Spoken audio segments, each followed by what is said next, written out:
Hi, I'm Dave Barnes. And I'm John McLaughlin. And welcome to Dadville. Dadville is a podcast where we talk about life, love, and the pursuit of awesome dadding. It's funny thoughts and deep talks. So please, enjoy your time here in Dadville and enjoy this episode with... Bobby Moynihan.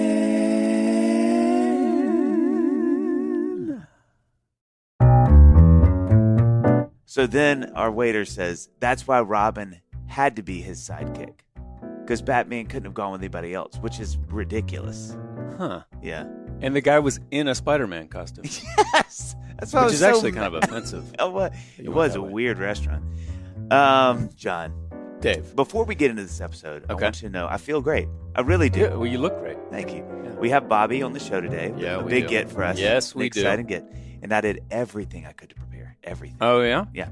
Okay. Mhm. Did you do your regular set of, like, Hingway? Are you talking about Yingwei Malmsteen? Yeah. You love him, but I you can always never get... pronounce No, it. I know. You get excited. I and can you never pronounce the it. power squats before I got here. Is that what Yeah. you're going to ask? Yeah. Yeah. I actually 2 whole sets. You did two whole sets. I also had my daily dose of, guess what? Athletic Greens. That's right. 81. I knew it. Yep. That's why you have this glow to Yes. you. I mean, you always have it, but when you have your AG1, it's radiant. It is, yeah. And we're so excited to have Athletic Greens Yeah. sponsor today's episode. AG1 is a powerful daily health supplement that's easy to use and takes under a minute to make. Also, Dave, Mm-hmm. I know some stuff about AG1 too. Oh, so nice. let me say, Let's go. Flex. AG1 Flex is on. packed with all the nutrients you need to stay healthy and energized. And all you have to do is mix 1 scoop of powder with water once a day. Boom. Wait. That's it. One scoop. 1 scoop, That's one thing of water, 1 spoon, or you can do 2 spoons if Hey, you want. real talk. That's crazy to me because at Baskin Robbins, a BR, Uh-huh. I'm more of a 2-scoop guy. Yep, I get that. And AG1 has been part of millions of mornings since 2010. It's the healthiest thing you can do in under a minute. I started taking AG1 because I really needed a supplement that tasted great, Mm-hmm. and while recording this new album, I needed energy for all Yeah. those sitar overdubs. You know what I'm Yeah. talking about. You know that life. You know the sitar life. You didn't call me for this. Well, Right actually, across the well, street. no, you were on tour, and I Oh, had okay. only rented the elephant for one day. Union rules, you know that. Come on, music. I Joe. bet that elephant didn't bring the increased energy and mood support that AG1 would have given me, my friend. Okay. AG1 makes it easy to live your best life. 2 bests. Mhm. And who doesn't want that? Get this, John. You ready? Okay, I'm Buckle ready. up. Buckle Yep. up. Each scoop of AG1 is packed with more than 75 vitamins, minerals, and whole food sourced ingredients. It's a one-stop shop for all your daily health needs. I mean, just look at your nails, Dave. Impeccable. Look at them. And if you're looking for an easier way to take supplements, Athletic Greens is giving you a free 1-year supply of vitamin D and 5 free travel packs with your first purchase. You could go so many places with those Listen, travel I packs. it's not. I don't want to say I don't believe you, but it can't be right because it's too good, It's John. too good. I agree. All you need to do is go to athleticgreens.com/dadville. That's right. That's athleticgreens.com/dadville and get your free 1-year supply of vitamin D and 5 free travel packs with your first purchase. Bobby, we are so excited to have you on. No, I already told him So- that. You don't have to say that. Okay, you did. Okay, good. I already said we were excited. Okay, you've already done the excited thing. Where are you, Bobby? I'm in a closet in California. Aren't we all? Mhm. Aren't Yeah, we yeah. all? In a way. In our own ways. We are so excited to have you on the show, Bobby. I'm telling you, this is kind of one of our Mount Rushmore excitement levels for guests on the show. I'm not. I Gonna feel lie. like we need to start with just a solid apology. I understand. I'm going to be a real. I'm not going to say a lot, and Well, it I'm gonna kind make it real of hard. you have enough respect from us that would be expected. Yeah. got it. You have the right to. I appreciate the it. talent level is high enough Finally. that if you want to come in, that Finally, way, what I've been Yeah. searching for. You're here. we're gonna be fast were right. friends. Okay, so we start Dadville with what we call the brag sheet, which is just kind of like everything you've done that we get to brag about you on, and I'm gonna read it. So buckle up because this is your life. Okay. It's where I remember and go, oh yeah. Well, that's what ends Just up keep happening. doing Yeah. So originally from East Chester, New York, cast member on SNL from 2008 to 2017, was a sketch regular on Late Night with Conan. This is one of the most amazing things, and I love that our producer appeared in a ton, and ton is all capitalized, of shows, including, buckle up, folks, here we go, 30 Rock, Girls, Portlandia, Sesame Street, Aqua Teen, Hunger Force, which, God, how great is that show, Drunk History, The Simpsons, Descendants 2, DuckTales, RuPaul's Drag Race, Bob's Burgers, Unbreakable Kimmy Schmidt, Documentary Now, and Mr. Mayor. That's amazing, by the way. We'll get back to that. Did voice work on The Secret Life of Pets 1 and 2, Inside Out, Monsters University. Married Broadway actress Bryn O'Malley. In 2016, they had their daughter at 17. Yeah, there it is. So tight. He's currently working on Jerry Seinfeld's new film Unfrosted, the Pop-Tart story, and just wrapped. Did you just wrap working on the If movie with John Krasinski? Or are you still doing that? Yes. Yeah. Just wrapped. Nice. And which is why another reason we're so excited to have him on, wrote a children's book called Not All Sheep Are Boring. Bobby, we are so excited to have you. So excited to have you. I gotta go. I gotta okay, run. That's fair. That's great. Sorry. Yeah, no, that's great. I think we have all enough. I had time to hear. That's actually all the material we have. That's all I wanted to hear. I, by the way, love this podcast. It's great. I'm in, guys. It's wonderful. So something that we love to ask people after going through that is like, what is it when you hear those things read? Like, how do you feel? Like, what are the things that you sort of feel hearing this sort of like, this is your life? While you were reading that, I was thinking, it's funny because you just asked me how my morning was, and my first thought was like, just to say it's good rather than say like, today was Fancy Friday. My wife had to get my daughter in a fancy Friday outfit and get her off to school, and we had a rough time. And like, it was an insane normal dad morning.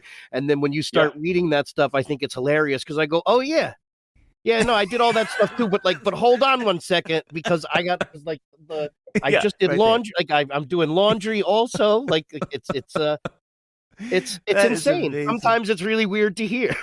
Yeah. Before you jumped on, we were chatting, and I'm like, the listeners can't see this right now, but like, you've got a very pro setup. You got a pro microphone. Your little like windscreen there has like the pro attachment. Yeah, you got nice headphones. And then he pans to the. I'm like, man, this setup is great. He pans to the right, and you're in a closet. Close. You know what I also like, Bobby, that's really making me giggle, is that you have a windscreen mic and then another windscreen in case there's a really strong draft. This is for my second mic and my second mouth. Look at you. I do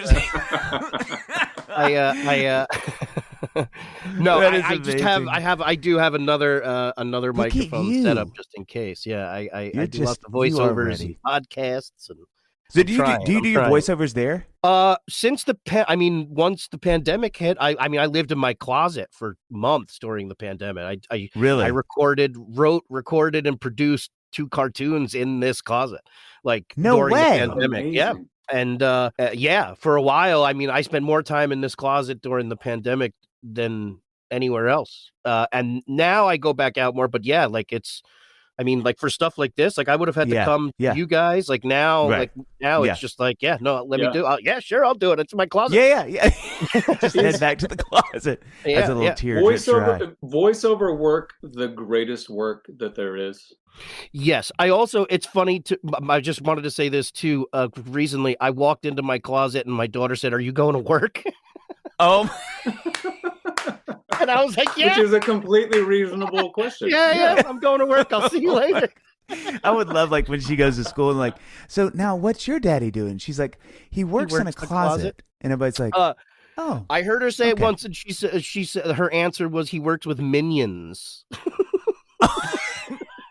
She saw a picture of me once from Mr. Mayor standing next to a guy in a minion outfit. Yeah. I was like, I did this at work today, and now she just thinks I work. That's all she does. Minions. Yeah. I always have these moments where like Dave and I, we have this podcast. We're also musicians, and whenever we, have a new episode come out, we take these ridiculous photos, like we will with your photo, and.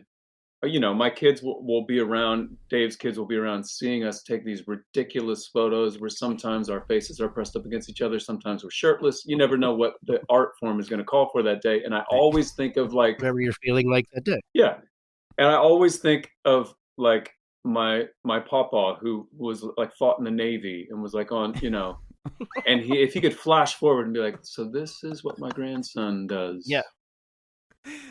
Such judgment, such It's disappointment. just Okay. so Anyway. much shame. My dad's favorite was Phil Simms. Like I remember my dad was like not a big Hollywood guy, but I do remember him having said this once, and to this day it's the funniest thing he's ever said to me.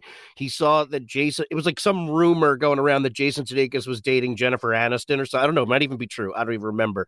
But while I was on SNL, and he goes, you see this Jason Sudeikis is hanging out with Jennifer Aniston, huh? And he goes, yeah. He goes, yeah. I go, yeah. He goes, oh, cool. And you met the Muppets. Nice. Oh my gosh. He was real proud that I was like so psyched to meet the Muppets. Yeah, that's right. What a perfect dagger. Oh my Yeah, God. it's the funniest thing he's ever said. Yeah. That's just so well placed, dude. Just right where he knew.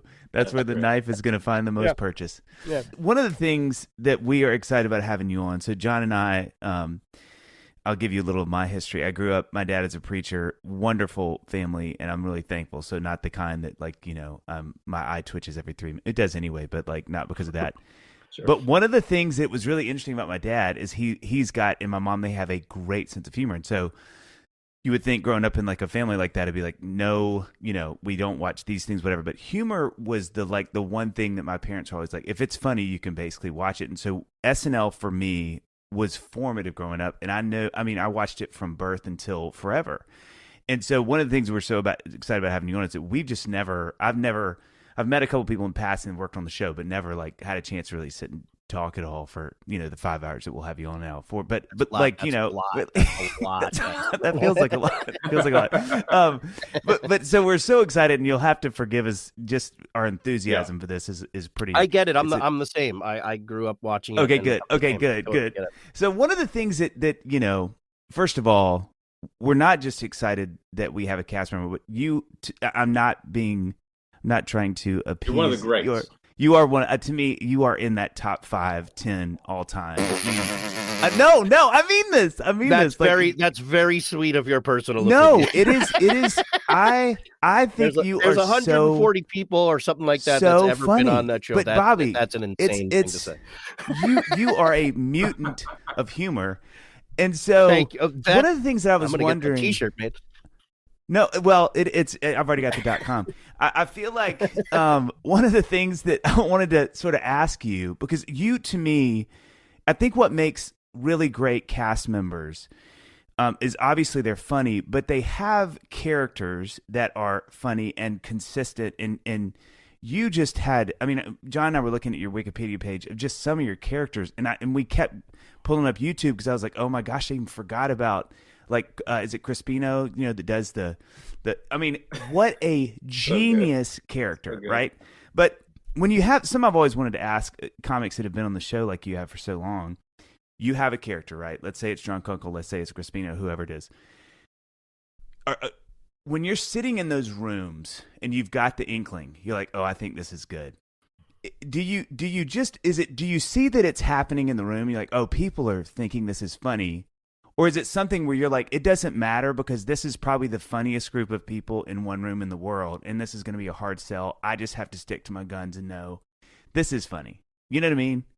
Yeah. No, I think the thing about SNL that I realize now, 5 years after being off of it, and now having since been back once, is like, it was so insane. It changed the rules changed every week. There were times when I thought like, I finally understand this place and I was wrong. And there was times where I was like, I have no idea what's going on. And I was actually doing better than I thought I was.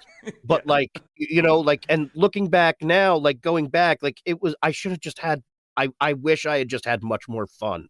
It was everything to me. I didn't have a kid. I didn't have a wife. The show was my kid and my wife and my first love since I was a kid. Yeah.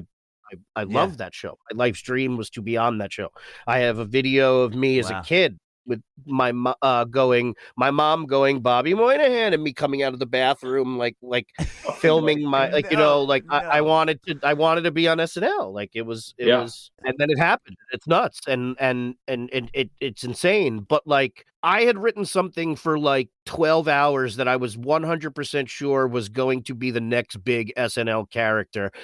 And then at 5 o'clock in the morning, right before I left, Jost was like, do you have any ideas for update? And I was like, I do this like drunk guy. I make my friend laugh. And he was like, we'll write like maybe like a drunk uncle. And I was like, I love that. And we talked for 10 minutes. And then he was like, I'll write it up. And I gave him a couple jokes and then I went home, forgot about it, and just practiced the other sketch.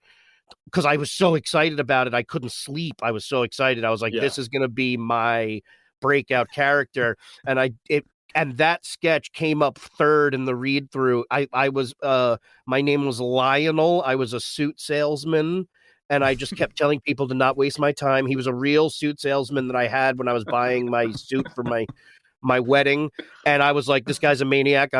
You do him as a character on TV. And it just bombed. Instantly bombed. And I knew it. I was like, what's happening? I was almost laughing because I was like, oh, this is okay. That's terrible. And I have a very, very, very distinct memory of like laughing it off and being like, I hope that drunk uncle thing works because I got nothing else this week. And then like the second drunk uncle ended, I was like, oh, not only am I doing that this week, I can't wait to do it. And I was so stupid because I didn't see it. And like, I had confidence in it, not like, because I was like, I did it. Like, finally, it was more like, oh, people like that. Like, so I'll keep doing more of that. And I wasn't forcing it. I wasn't trying. I was just being dumb. And like, if you watch the first drunk uncle, it's completely different than any of the other ones. It's like, there's one drunk uncle and then there's me having a good time 20 or 15 times after that. Like there's one where I'm in character and then the rest is me doing a bit about drunk uncle. It's so good. So are you, when you're doing that, like a character like that, especially at Weekend Update, can you feel it? Are you like, oh, this is sticking, like this is happening? I went back recently and they called me up and I got a text on a Monday saying, hey, I haven't been on the show in 5 years. I've been a dad since then. A lot of stuff has happened since then.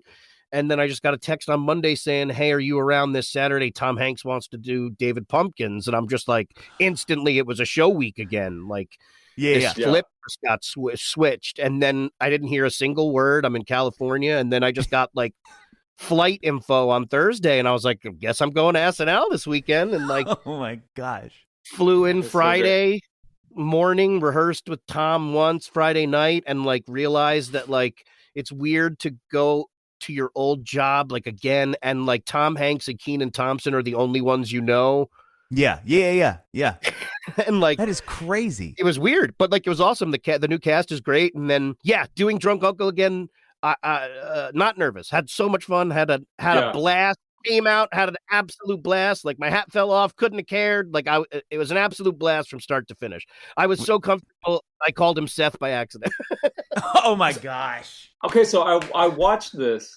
That was arguably the funniest moment where you called him Seth. Yeah, I've done it before in Drunk Uncle. Like I used to do it all the time. I think it's funny to call him Seth. But I did it so much that Lauren would be like, we don't do it. I did it before in Drunk Uncle. And then this time I honestly just did it by accident. I think there's like a line right before it where I pronounced his name wrong. I'm getting way too deep into explanations now, but I call Kenan, I've just always called Kenan Creenan. I go, Creenan, just weird nickname thing. That's what it is. And I was feeling loose and I went to call Colin Crowlin and I accidentally called him Karen. I was just being weird. And I realized that. And I was like, well, that was stupid. And I was thinking about how I was being stupid. And I called him Seth. I was so comfortable and having so much fun that like, it just came out. But that's maybe the most fun I've ever had on that show was the coming back and doing that last one because I was on a plane at 9 a.m. and I went back going like, that was a blast. Like, it wasn't like, I have to impress Dad. I have to impress Lorne. Like, yeah, exactly. Yeah, nothing to lose. Every day, like it was nice to go back and just have fun. and relax and not be a worrywart. I got a question about when I went to your Wikipedia page. They have listed all the impressions that you can do, right? It's just like I've done that you've done. So I'm wondering, like, I'm a piano player, and I'll practice some song for a long time, and I've got it nailed, right? And then there's this other level that always happens, to me at least, where I learn the song, I can nail this song, I can play it in my sleep, and then I get some weird sort of like yips with the song. It happens to me every time, and I have to like just work through that. And yesterday I was thinking, like, I wonder if that ever happens with you with impressions, where like you've got it, like you've been working on it, you've got this nailed, and then Friday to run through it's great, and then like around before the show you're like, oh no, now I'm starting to, my brain's like reversing on itself. I can't figure out why I can't do it anymore. Yeah, 100%. I can give you, you can watch it happen in real time if you want. Also, I also want to say, like, I'm not an impressionist. Like Jay Farrow and those guys are impressionists. Yeah. I was somebody who was like, I was like shapes. I was either like I got lucky with Snooki and Guy Fieri, like loud Italians, like fine, like but like they're not impressions, like I'm not really like a mimic like those guys, like sounding like them. Like I was more shapes. Like it was like you're Rosie O'Donnell, you're like, they just made me big weirdos, usually male or female at the time, and like it was just kind of that thing. I hate doing impressions. I hate because there are people like Jay and Phil Hartman and Cecily and like these people who can just do them. Taran Killam too. Like, I remember I have like a night where they asked me to play Rudy Giuliani once, and I remember thinking like, this is a big thing. Like if I could get this, I would be on every week. And I was just like, and I know now that it's going to bomb at the table because I don't have a Giuliani. Like, and my Giuliani would be me going like, hey, how you doing, everybody? Like,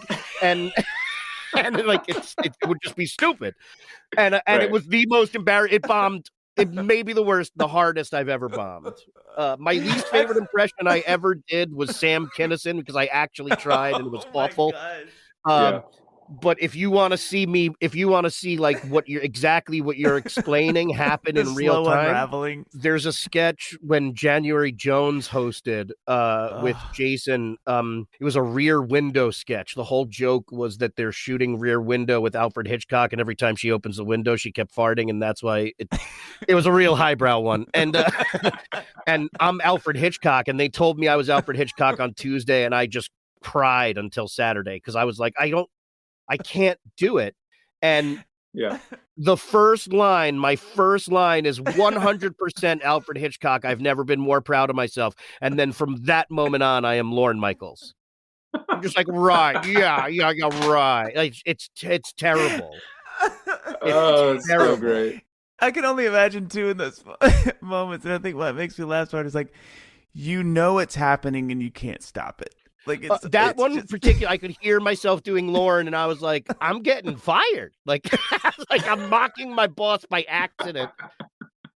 And I don't know what happened. Yeah, it just crumbled. That's so great. So one of the things that I thought was really interesting is I was thinking about all the characters you did, is there was a real, which is so funny now that you have this children's book, and I'm not trying to make some great tie-in, but to me, you did. And so many of the characters that you sort of originated for the show, there is this sort of juvenile nature to them. Like there's a real kind of like childlike thing to them. Is that something that you meant to do or you knew you were doing? Is that just kind of like a space you love to live in? That's something I have as well, maybe, like I think that maybe comes through anyway. But yeah, I think I just enjoy playing confident infantile adults who think they're smarter than they are or aren't.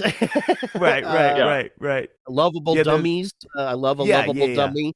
Which is funny because on Mr. Mayor, that's not the character. It's very much the opposite. It sort of feels like you're the guy that's, you know what I mean? That's why that character is so interesting to me, because it feels like you're much more managerial. And while there is some, there's comedy and aloofness, but it was funny. It was fun seeing you play that character Yeah, It was more that one was straight. fun to play because it was when Tina and Robert Carlock write for the way I love to act, like meaning like complete insanity, like absurd. We're going to start at a completely grounded point and we're going to go so absurd, but we're never getting off that grounded line. Right. Yeah. Like that's my favorite thing to play is like a sincere moment while you're riding like a giraffe, like or something Yeah. like insane. Yeah. Like, you know, like sitting on a giraffe's back and trying to explain something very serious to someone is Right. something I would love to do. Yeah. I don't think that would happen on Mr. Mayor, or Yeah, it's yeah. canceled now, so it doesn't matter. But I would have loved to have done that. I will do that in my career I someday. hope we see that sometime soon. Well, I just enjoyed it so much because again, your pedigree was so much fun and silly, and then seeing you having to try to play somebody who's not that, even though it played that way sometimes, was like, man, that's really interesting, you know? It was fun. That was a fun character to play. I wish I got to do it forever. So this morning, Dave and I were chatting, and we were actually, this question came from another conversation we were having about music and how we both have been artists, singer-songwriters for like 20 years now. And we were talking about how much experience we have and just like how it feels good to not be on day one of this thing anymore. And some of the benefits from that like, like when I get up on stage, my heart rate's a little bit lower. I can be a little bit more in the moment, et cetera, et cetera. And so I was curious, like, what would you say your, like, how do you feel your experience kind of like, what advantages do those give you at this point in your career? Do they play out when you're up on stage and, like I just said, you're able to be a little more calm, or do they play out in your writing? Do they play out in your, how does that play out for you? I think now, I guess from what you're saying is like, I guess what I'm experiencing now, I turned 46 in a couple days. And like what I'm experiencing now when I get a job, it's like the first time where like I'm on a set or something and like I walk in, I sit down, I'm doing my stuff and I see somebody who like it's their first job and I'm like, oh, look at like, or something like, like I don't see myself as like the newbie. I still feel that way. You know what I mean? Like you still have the anxieties and the nervousness and obviously everything. And maybe I do more so than others, but like you still want to do a good job. I still have that please Lauren inside of me, but also that please Lauren has gotten older as well. Like, so like, I just, like that part of me has gotten older as well. So it definitely like, I'm noticing that. I definitely notice the change in myself of like, wow, I've been doing this for a while. Like I'm like I can't call myself green anymore, kind of like, like Right. that part is interesting, even though, it's like when you list all those things, it's crazy to me because it sounds like I'm super busy with like my acting career all the time. And it's like, I'm in a wonderful place right now of like, I love the amount that I'm working and writing and creating and what I'm doing and how much I get to be with my family and live a very different life than I got to stay up 27 hours a day and write the funniest thing. And if not, I'm not cool. And also I have to live my life like it was a crazy time. That was nuts. I wouldn't have given it up to the world. That's the thing that is always so surprising to me about finding out about the SNL schedule. Like, like hearing those interviews intermittently where someone's like, yeah, you just never sleep.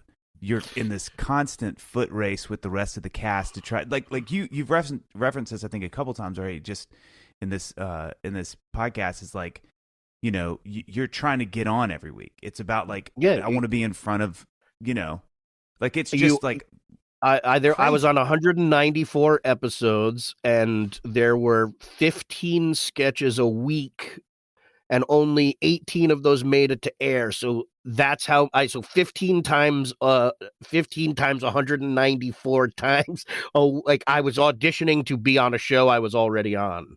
Yeah. Yes. And like it definitely changed my brain and how it in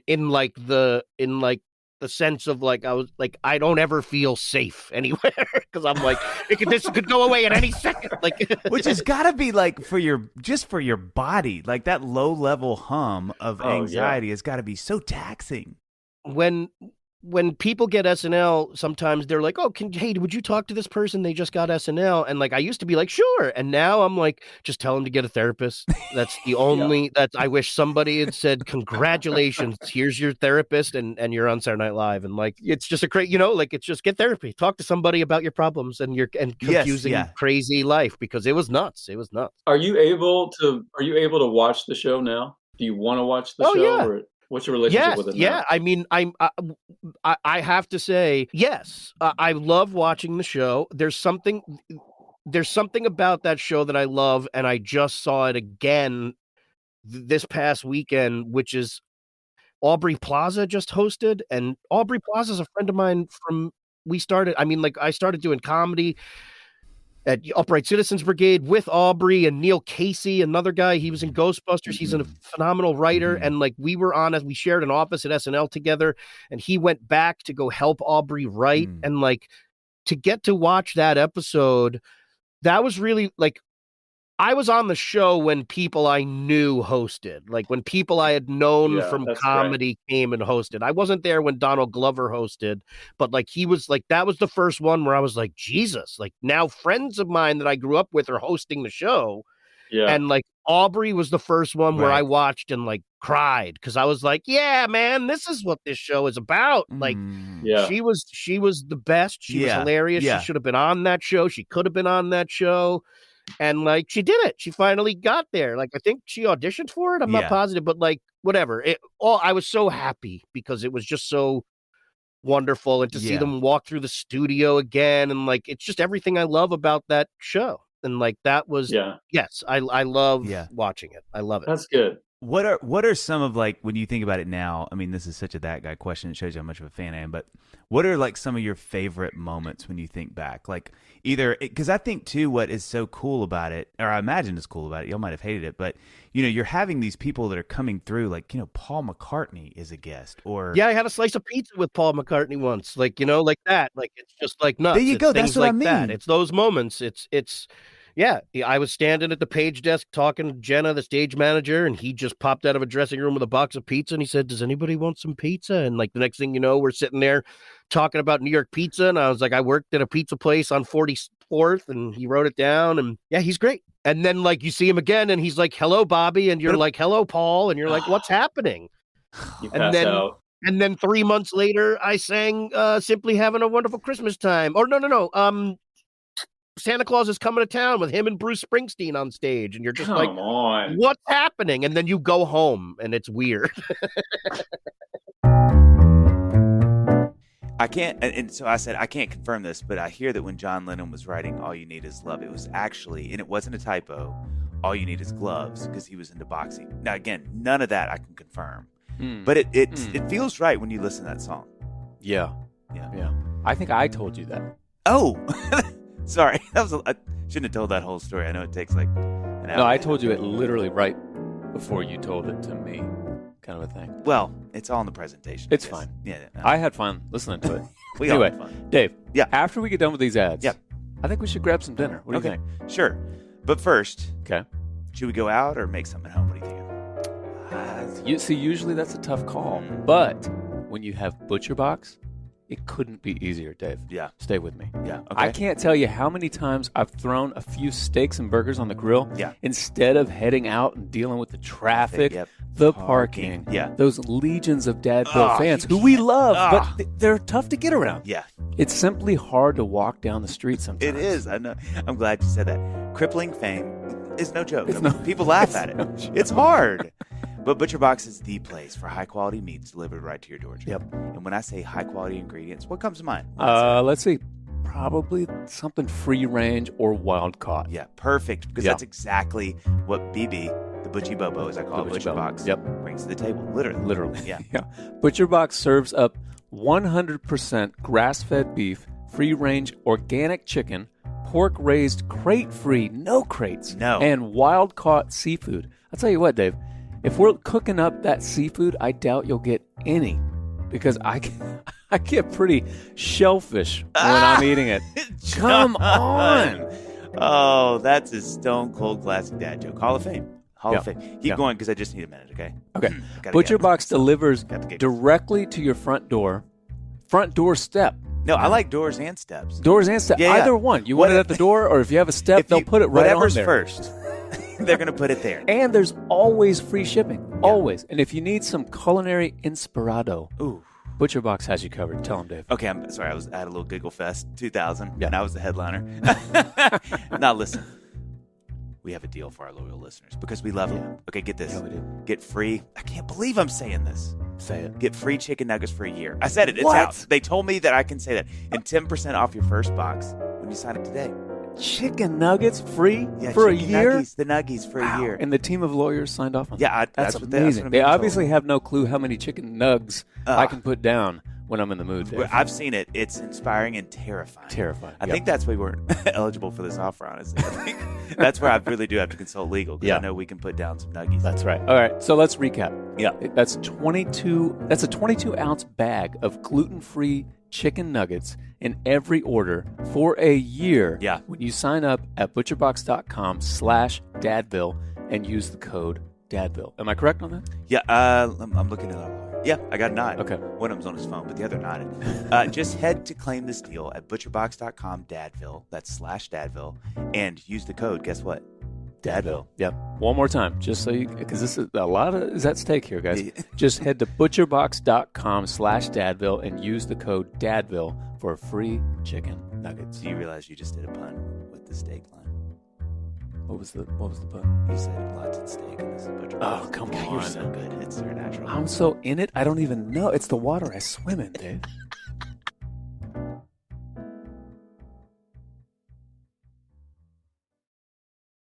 Let's tell our listeners how they can start a podcast empire. John, go. Well, it's easy. Okay. One word. Okay. Anchor. 2 syllables, 1 word. Yep. Anchor. Anchor is the easiest way to make a podcast. Not only is it free, but it has super user-friendly tools. You can even record and edit your podcast right from your phone or computer. That's crazy. Yeah. You can also get it up on Spotify, Apple Podcasts, and many other services with the touch of a button. So make sure you download the free Anchor app or go to anchor.fm to get started.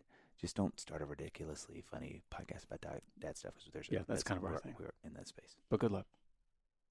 So, like, as far as like moments during the show, like skits you were in, even as like kind of not the main character or the main character. What are some of your favorite, funniest moments, and or like it fell apart quickly and it was funny because of that? Like when you think back. Well, those are very different questions. Like now, when I was on the show, like I had favorites. Now, when I think back, it's like it changes, but like. I have like now I think I have like my real highlights. Like, back then I was like this and this, but now it's like, the Mother's Day show with my mom, like, like that, like that's nuts. Like that I don't understand still. And like things like that. And like there's a bunch of moments like Sarah like I do all my interview moments, like these moments that happened that actually happened, but they weren't really like life-changing moments. It's just like a good story. Like the very first time I did Update, and like as a big nerd, I was like, oh my God, I'm about to be on Weekend Update. And I was a character. I was the moose in the Sarah Palin rap. It was Amy's last show. And Sarah Palin was there and they did the rap. And I was just a moose who walked in and got shot and fell over. I'm walking down the hall and in my mind, I'm literally walking in my mind going like, I'm about to do Weekend Update for the first time. Like, I can't believe it. I have the moose head in my hand and she comes around the corner with 2 security guards and I haven't met her yet. And she just walks by me and without saying a word, without looking at me, just goes, moose, like that with her hands and just walks away. And I was just like, what? Like what? This is your life. You're like, this is my and it life. was just like like moments like that, like like John McCain tapping me on the shoulder and going, always a pleasure, Horatio. And I was like, close, not me, but Close. like those, like there's little things like that I love telling. But like when you said that, like the moments of like I don't know why I thought of this, but this is one, like you said a moment and it just popped into my head. I have this really distinct memory all of a sudden of when Josh Brolin was hosting. It was the last sketch of the night. We were tired. It was a weird sketch and it was bombing. And it was he was the manager, or he was our boss, and we were all sitting at like a long table. And you know how and he was giving a speech where he was like, you know how teachers sometime give their students like the day to just go, we're having school outside. And his whole thing as the boss was like, well, it's a beautiful fall day, so we're going to have work outside. And we're going to go look at all the leaves, all the rusts, the beautiful colors, the buttery rusts. Who's with me? And the whole joke was everyone was like, nah, I kind of want to work inside, like my computers. And he just kept trying to entice everybody to go outside with the colors of the flowers. And he just kept saying buttery rusts. And every time he did, we all started laughing, but no one laughed. And like, I don't know why, but just the second you said, like, is there a moment, like when you said that, like, I just had this very distinct memory of like, that was a fun moment because it was like, the first time I remember looking at like Fred or like Amy and them and like kind of giggling and like not really caring that I was on TV and being like, guys, we're bombing. Like, you know, like it was like a real, it's just, sorry. I just thought of that. Like those little moments. There's a little moment in my first show, like where you could see me. It was the first time, it was the second time Will Forte had done that coach character. And like, I remember sitting at home watching him do that coach character with Peyton Manning and being like, this is the funniest thing in the world. And then in my first episode, he did it the second time and I was in it. And there's a moment like on camera where you see me, like I'm looking at Will and I go, like, you see my eyes, like literally go like, oh my God. Cause it's the moment where I go, oh, I used to watch this and now I'm in it. Yeah. It's such like a weird, that's amazing. Weird. That's amazing. Wherewithal. Yeah. It was like Space Camp. That first episode was like, this is the best. And then every episode after that was like, Okay, I have one last. I mean, I have like amazing. 30 more SNL questions, but I'm just going to ask one last one. The sketch that you just described with Josh Brolin, where I'm laughing hysterically as you're describing that, but it wasn't working, right? It was bombing. Yeah. Are there? Yeah, I think it was. Yeah. Do you have any ideas? This is like our version of this would be like the song that I know is a hit. And whenever I play it for friends or producers, they're like, I don't know. And I'm always like, it's just not in the right key or something, or it's got to be on a different guitar or something. Do you have sketches like that just never made it, but you're like, I need to find a show for this sketch? Yeah, of course. Well, that's it. That's 100%. You got to write the whole thing. You write something and you pitch it with the wrong host and it doesn't make it, but you pitch it with the right host and all of a sudden it's a SNL classic, like, you know, or something like that. Like or you see like, if you go, I would go, when we first got there was a database of every sketch. So I would go watch all the dress rehearsals of like famous sketch or like, you know, like the rehearsals for Chippendales of just them rehearsing and hours. And you're just like, my first month on the show, I didn't go home. I stayed in my office. I slept there because I was like, I'm going to watch Chris Farley rehearse the Chippendale sketch. And like, it was the best. But then you realize like, oh, that didn't do very well at dress, you know, or like, why did it do well on air? And like some things just click. I would say most 100% for that for me is David Pumpkins. David Pumpkins at dress was this weird, like, we don't know what, like, we wrote this weird thing. We hope it works. And Tom Hanks just wasn't, like, he didn't know what it was. And then somewhere in between dress and air, he went, fuck it, I'm just going to have a good time. And that's what made it work. Plus the timing of like, it was the week before Trump got elected. And I think it was so silly that people were just like, that made me laugh. I don't know why, but I don't care. Like, you know, it's like, I think a week before or after, maybe it doesn't become a Halloween costume. Like, you know, like I can't explain it, but when I go during the pandemic, you know, first time not trick-or-treating, my first time my daughter wanted to trick-or-treat, I was like, oh, this stinks. But we have to do a drive-through thing. Yeah. And it's in LA. So we pull up to this drive-through thing. It's the most post-apocalyptic experience of my life. I'm like almost in tears as a father going like, this is our lives now. And I pull up and the first thing I see is a 16-year-old kid dressed as David Pumpkins with one of those like mass collectors, like a big long stick with a basket on the end of it, and he goes, roll open your the sunroof, and he just dumped candy in our sunroof. And I was like, this is really bizarre.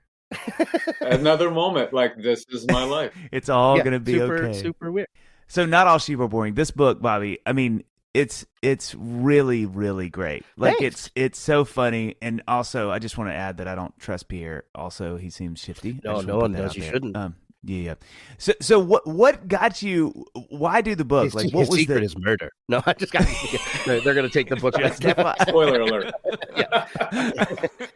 Like, what was the impetus, and what made you want to do that? And two, just like the subject matter. What if you're gonna do a book, which then you decided to do? Why do this idea that boring versus not boring, and like what is that? I think it was the pandemic. I was looking for jobs that didn't involve me being around a bunch of people.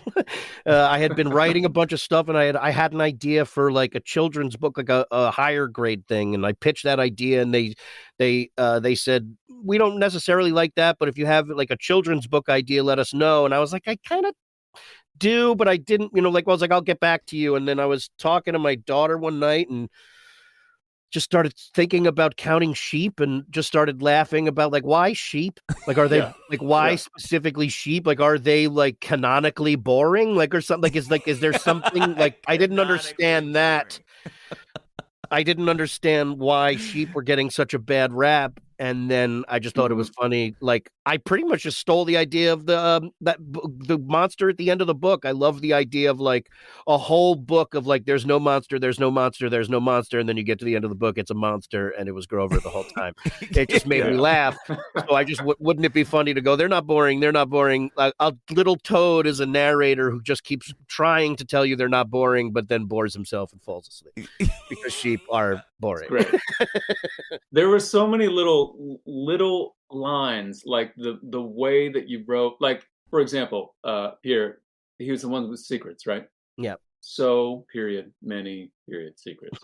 Like little subtle things that when I was reading it, I was like, the book is genuinely making me laugh. I'm like, I wonder, does this translate to my kids? Is my 7-year-old gonna pick up on that?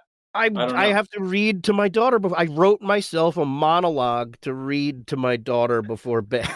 I just tried to write myself like the way I talk to my daughter, a funny way of talking about sheep and doing different sheep voices. I just wanted to give people a monologue to do for their children before they go to bed. Okay, so do you do voices when you're reading to your daughter? I do. Yeah, we do. I mean, me and my daughter, like, we just improv all day long. It's like it's the worst 101 improv show all day long. Yeah. Well, because I read to my daughter. I have 2 daughters, 7 and 10. I read to them at night, and they often will be like, "Daddy, do the voices." But I'm like, if I were reading this at lunchtime, I'm voices all day. But at 7:30, 8 o'clock, I'm exhausted. Voices. The opposite. She goes, "Dad, stop." That's what happens here. She tells me to stop. Like some voices, it's more her telling me what voices to do, and then when I make a choice, she goes, no. Yeah, you're not doing it right. Not that one, please. This one, please. Thank you. Yeah. Well, that's what's so interesting too, because I think about you and your wife are performers. Like that is a double shot. Yeah, double-edged sword as well, because we have to do a lot of watching and we've created a monster. So that's what's happened. Is that you? Because it's interesting because, like, none of my kids seem to be leaning musically at all, which is fine with me. But I mean, 0 for 3 it's a little sad. But I was wondering with y'all, because again, both of y'all, you have this daughter, but it looks like it's doubled down on her. Like she's got. I don't know if she'll be an act. I will say she can 100%. She could be on any television show right now on the WB. No, I'm just kidding. I'm just kidding. I don't know why I picked you, WB. You're fine. Please don't hire me. I just thought it was funny to say. She's hilarious, but she doesn't, like, it's not like she's like, she did a school play and she came to I was like, oh, I can't wait to see this. And she was like super shy. And I was like, oh, that's adorable. There's no, like, she doesn't want to get on a stage and perform. Huh. but she's just very free and open and loves playing. Like, and my wife is a beautiful singer, stunning singer, and she unfortunately got my ear, I think. She like, we were hoping, I think we were all like hoping she would come out singing like Little Mermaid, and like she got the Moynihan voice. Yeah, but she's like my wife. She can do an impression like my wife. My wife is a mimic. Like, my wife has an ear really for music. Oh yeah, and my daughter can do that. I cannot. She does better impressions than I do.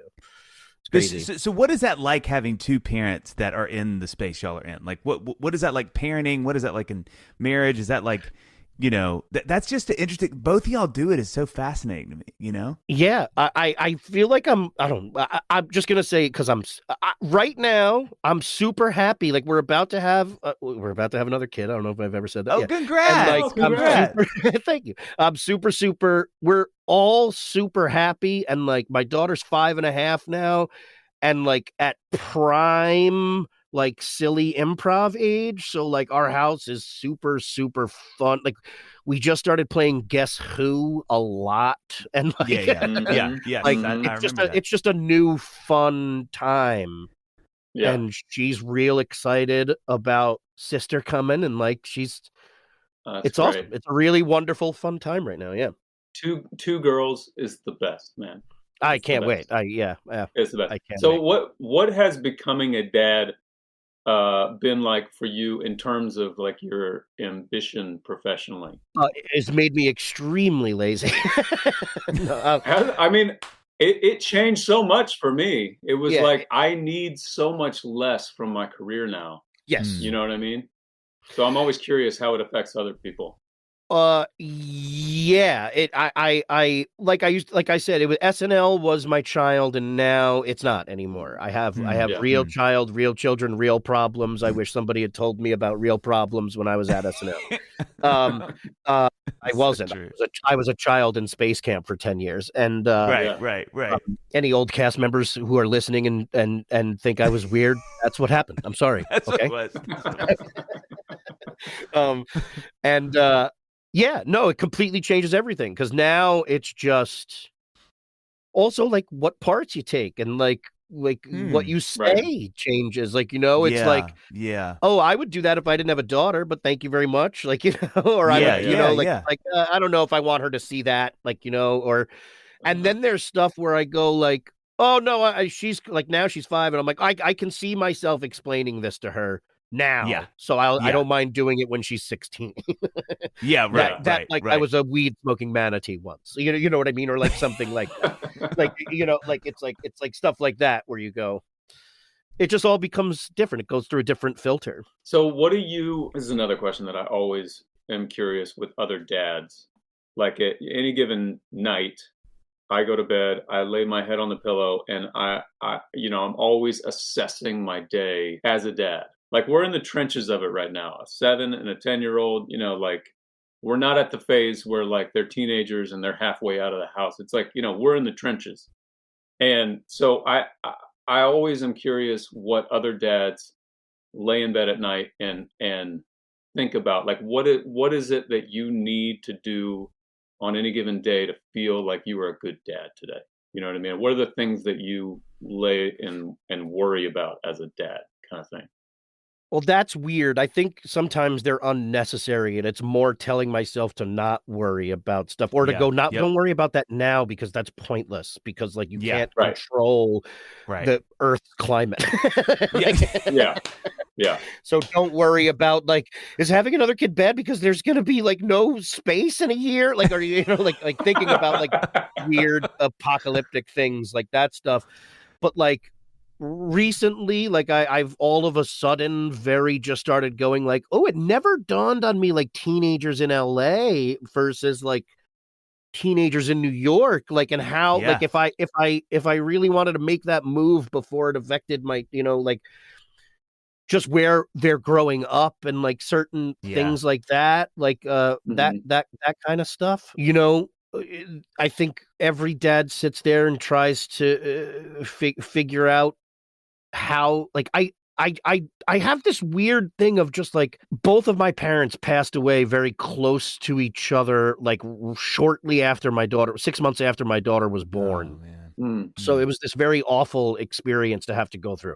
And I started going to therapy and it all happened after SNL. So I think about that a lot, that like I'll never get to sit down with my parents and go like, man, like I have such a better grasp on life now, and I have so many different kinds of questions to ask you guys, and I'll never get to do that. Wow. So like that's what I think about is like I almost plan out like it's my job to tell her this kind of information so that that's what she can use when I'm gone, because like my only job now is to set her up for when I'm not around anymore. And how do I best do that with my time now? Because there will be a time, and like I'm having another kid. I'm 46. Like there, like I'm older. Like it's like there will be a time when I'm not around, and I've experienced that now and the devastation of it, and go like, oh, I don't want her to feel like so lost. Right. So I just try and fill her with like, these are the rules and you're going to be okay. Not these are the rules fully, Now I'm thinking about it too much, but you know what I mean? Not a heavy subject for Dadville. Come on. Yeah. Come on. Hey, I can't imagine. Our goal is to make you cry, man. Yeah, that's it. We got 10 more minutes. Go, Dave.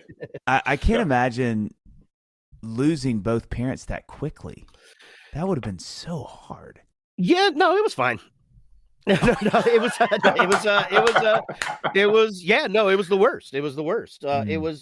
Dad was sick, and we knew it was coming, and like I think he stayed long enough to meet the baby, and then went like, all right, good job. Wow. And then kind of bowed out a little bit is how it went. And mom had been taking care of him so long, she didn't take care of herself 6 months later, and that was it. It was a sudden, unexpected thing, and like changed everything. So many different things. But like that was 5 years ago now. My daughter's almost 6. Like I'm almost 46, and like, but it has changed me in the sense of that I definitely used to, I realize now that what I took for granted, and it's easier to not be such a mess, like a selfish idiot. It was a lot easier to be a selfish fool. It makes it a lot harder now. Yeah, there's so much that I feel like you learn that you don't really learn until you have kids about your relationship with your parents, for sure. Well, it's like giving birth to a mirror. You realize a mirror that grows up with you slowly and shows you what you and your chosen partner have done. Like it's a walking accountability. Well, I was going to say really quickly, and then we got a couple questions, and we'll release you to the wild. Have you found? I mean, do you have siblings? Yes. Okay. Yes. Are they still in New York? Yeah, she's still the greatest. Okay, that's the thing that I've always wondered about, is when something like that happens, and you're living in LA, obviously, and you're on the other side of the country from New York. But does it feel like that your anchor there has changed now that they're not there? You know what I mean? Is it a weird feeling? Yes. Well, it definitely. I mean, like, yes. It was also one of those things. Like, I left and went like, "I love you. I'll see you in a couple weeks." There definitely won't be a 3-year pandemic. Like it was like that wasn't like like I flew back and forth when my parents died. My daughter flew from LA to New York 30 times before she was 1 year old. Oh my gosh. Because like we were going through so much with that, and like so I was back and forth all the time. It wasn't a huge deal, and then the pandemic hit, and then all of a sudden it was like, oh my God, I haven't seen my sister in 2 years. Like it was like that was crazy. But now try and go back as much as possible. But the last time I went back, I burst. I was like, I want to come back, like so bad. Like I grew up in New York. I miss it a great deal. Okay, so we always, first of all, thank you a billion times for being on. Yes, man. Thank you for listening. This is, and we'll start recording here in a minute. I feel like that was a great no sweat. I can't wait. I can't wait to get started. Can I go through my parents' death again? No.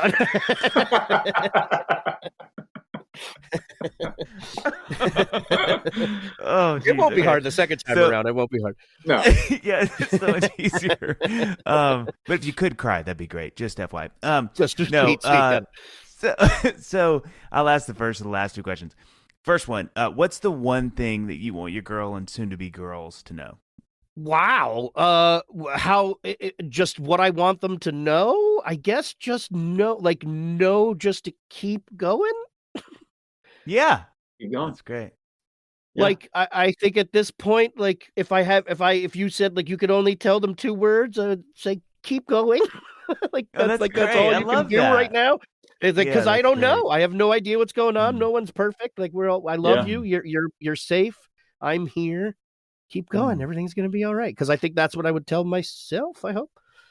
Yeah, that's great. Maybe that's the love it. title of your second children's book. Keep going.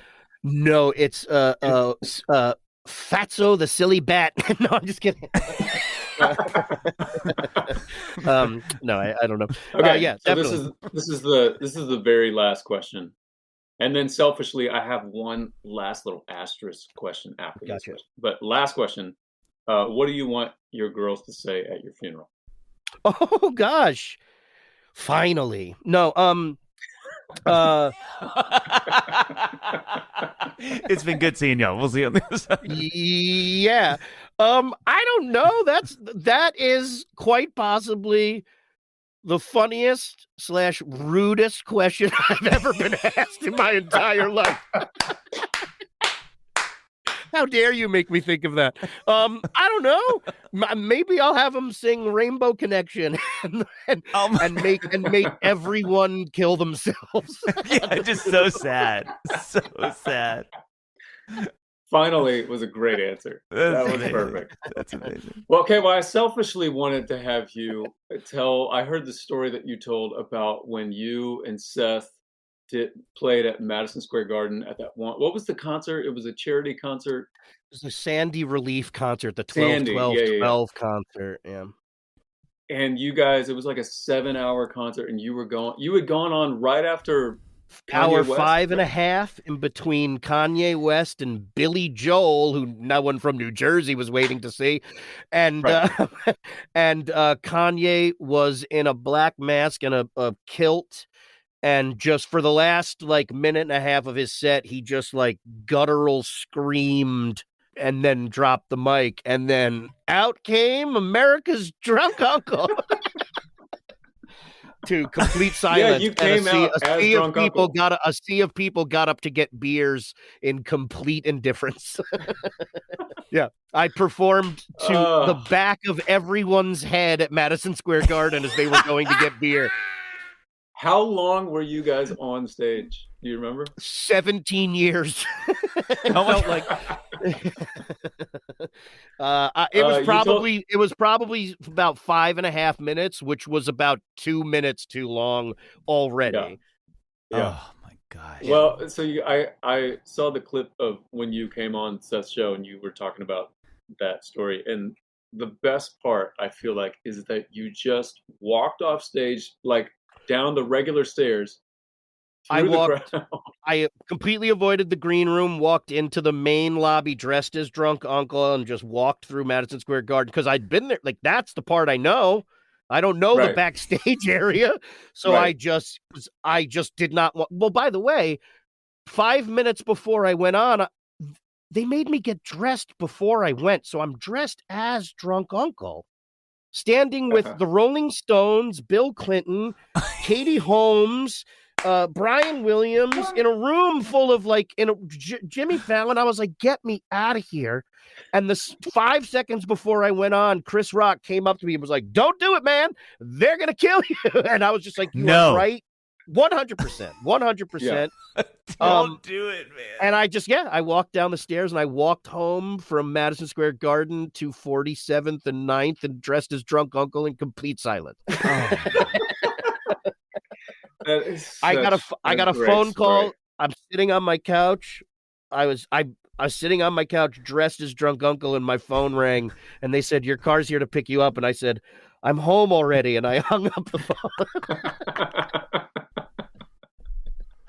Oh my God. Yeah. But That see, is you know, amazing. if that set had gone pretty well, if it was like a solid B+ of a set, we wouldn't be talking wouldn't be about here it. giggling. You know, That's true. wouldn't be That's here completely true. that set has given more joy over 10 years than a solid. Yeah. I set hope would have so. given. I hope so. Yeah, it's giving joy to people outside of Madison Square Garden. Yeah. Not it, because it definitely wasn't happening inside. Yeah. Definitely wasn't happening inside. Man, thank you so much for doing this. This was an Thank honor you chatting so with you. much, Bobby. Such an honor to hang. No sweat, guys. Such an Such a honor. pleasure. Yeah. And congrats on the new baby. Thank you so much, guys. Dadville.